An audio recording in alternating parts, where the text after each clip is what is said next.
السلام علیکم ورحمۃ اللہ وبرکاتہ۔ معزز سامعین و ناظرین، امید ہے آپ خیریت سے ہوں گے۔ آج میں آپ کے گھر کی ایک اہم چیز آپ کے لیے لے کر حاضر خدمت ہوا ہوں۔ وہ ہے آپ کے آپس کے تعلقات ٹھیک نہ ہونا۔ اکثر اوقات ہماری بہنیں، ہماری بیٹیاں ہم سے یہ مسائل ہی پوچھتی ہیں کہ حضرت کیسے ہو سکتا ہے کہ ہمارا گھر اچھا ہو جائے، گھر ٹھیک ہو جائے، گھر والا ٹھیک ہو جائے۔ یہاں نبی علیہ السلام کی ایک حدیث مبارک سن لیں۔ میرے کریم صلی اللہ علیہ وآلہ وسلم نے فرمایا، اچھا انسان وہ ہے جس کا گھر اچھا ہے۔ اس کا مقصد کیا ہے؟ کیوں نبی علیہ السلام نے فرمایا ہے آپ اپنی بیوی پر خرچ کریں، اپنے بچوں پر خرچ کریں تو اللہ صدقے کا اجر عطا فرمائے؟ اس کی کوئی خاص وجہ تو ہوگی جس کی وجہ سے یہ فرمانے علی شان آپ نے فرمایا ہے۔ دوسرے مقام پر نبی علیہ السلام کا فرمانے علی شان ہے، آقا علیہ السلام نے فرمایا، اگر انسان کا گھر اچھا ہے تو اس کو دنیا میں ہی جنت ہے، اگر گھر والے برے ہیں تو اس کے لیے دنیا ہی دوزخ ہے۔ جن کے تعلقات اچھے نہیں ہوتے، اگر میاں کے بیوی کے ساتھ تعلق اچھے نہیں ہیں تو اگر بیوی آپ کے ساتھ اچھا رویہ نہیں رکھتی تو بھی پریشانی ہے۔ اگر شوہر بیوی کے ساتھ اچھا تعلقات نہیں رکھتا، اس کو پریشان کرتا ہے تو بیوی کے لیے بھی پریشانی ہے۔ یہ ایک ایسا رشتہ ہے جو سب سے پہلے تھا اور سب سے آخر میں بھی یہ رشتہ رہے گا۔ یہ ایک ایسا رشتہ ہے جس کے بارے میں آپ کے لیے ایک بہترین حل لے کر حاضر خدمت ہوا ہوں۔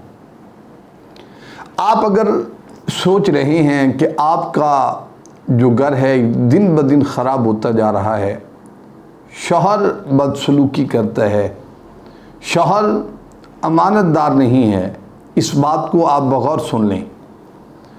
شوہر آپ کے ساتھ بددیانتی کر رہا ہے، بد اخلاقی بھی کرتا ہے، زبان دراز بھی ہے، گھر میں آتا ہے تو ایسا لگتا ہے کہ جیسے قیامت برپا ہونے والی۔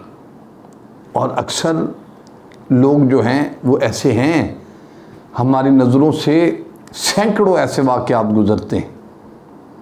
ہمارے ہاں لوگ جمع ہوتے ہیں جن میں سے 70% لوگ ایسے ہیں جن کے یہی مسائل ہیں، گھر خراب ہوتے جا رہے ہیں۔ باہر سے لوگ کچھ ایسے آتے ہیں جو ایک دوسرے کے تعلقات کو خراب کرتے ہیں، تعلقات دن بدن خراب ہوتے جا رہے ہیں۔ گھر میں پھر بچوں کے لیے عذاب ہے، اولاد کے لیے وہ تربیت کیسی ہوگی جب آپس کی پریشانیاں ہوں گی۔ اگر آپ کے گھر کے یہ مسائل ہیں تو یہ پیغام آپ کے لیے ہی ہے۔ اگر آپ سوچ رہے ہیں کہ میں دن بدن اس گڑھے میں گرتا جا رہا ہوں تو آپ بالکل پریشان مت ہو جائیں۔ یہ آپ کے لیے میں یہ اہم پیغام لے کر حاضر خدمت ہو چکا ہوں۔ یہ پیغام آپ تک پہنچ گیا، اور جس کسی کو بھی یہ پریشانی ہے، میری آپ سے بھی گزارش ہے کہ اس کو یہ پیغام پہنچا دیا جائے۔ اگر پہنچ گیا تو میری گارنٹی ہے 100% میں 1000% کیا کروڑ فیصد دینے کو تیار ہوں کہ یہ آپ کا گھر ضرور اچھا ہوگا۔ اللہ کے فضل و کرم سے یہ پریشانیاں ختم ہو جائیں گی۔ یہ پریشانیاں ہمیشہ کے لیے نہیں ہیں، یہ تعلق آپ کا رشتہ ہمیشہ کے لیے ہے، دنیا میں بھی ہے، آخرت میں بھی ہے۔ تو آپ نے کیا کرنا ہے؟ اگر آپ دیکھ رہے ہیں کہ یہ پریشانی ختم نہیں ہو رہی، پریشانیاں آپ کے دروازے پر روز دستک دے رہی ہیں، آپ یہ کوشش کرتے ہیں کہ اس رشتے کو چھوڑ دیا جائے، اور طلاق دنیا میں سب سے ناپسندیدہ عمل ہے۔ جب ایک مرد کسی عورت کو طلاق دیتا ہے تو اللہ کا عرش ہلتا ہے۔ یہ عام رشتہ نہیں ہے، اس کو آپ عام نہ سمجھیں۔ یہ کوئی چلتے پھرتوں کا یہ مقام نہیں ہے۔ آپ کا رشتہ اللہ تعالیٰ نے اگر بنایا ہے تو اس کو قائم رکھیں۔ کیسے قائم رہ سکتا ہے؟ ایک بہت ہی چھوٹا وظیفہ میں آپ کی خدمت میں پیش کر رہا ہوں۔ اگر مرد برا ہے تو عورت کے لیے یہ ہے کہ وہ 40 دن 100 مرتبہ صبح اٹھے، نماز پڑھے، اللہ رب العالمین کو راضی کرے، دعا کرنے کے بعد تمام تسبیحات پڑھے، تسبیحات کے بعد اور یہ ایک تسبیح کر لیں۔ وہ کون سی تسبیح ہے؟ یا غفور یا غفور یا غفور۔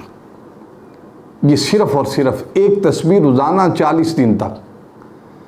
مجھے اس کی عزت کی قسم ہے، اگر آپ یہ کرنا شروع کر دیں، یہ کام آپ کرنا شروع کر دیں، 21 دن تو بہت زیادہ ہے۔ حد ہماری جو یہ وظائف کا جو حد رفتار ہے یہ 41 دن تک ہے۔ جیسا بھی ہوگا انشاءاللہ ضرور ٹھیک ہو جائے گا اللہ کے فضل و کرم سے۔ لہذا آپ یہ یقین کے ساتھ، ایمان کے ساتھ، اس پر یقین رکھتے ہوئے یہ ضرور کریں۔ اللہ تعالیٰ آپ کی تمام مشکلات کو آسان فرمائے گا، آپ کا گھر جنت بن جائے گا۔ وآخر دعوانا ان الحمدللہ رب العالمین۔ السلام علیکم ورحمۃ اللہ وبرکاتہ۔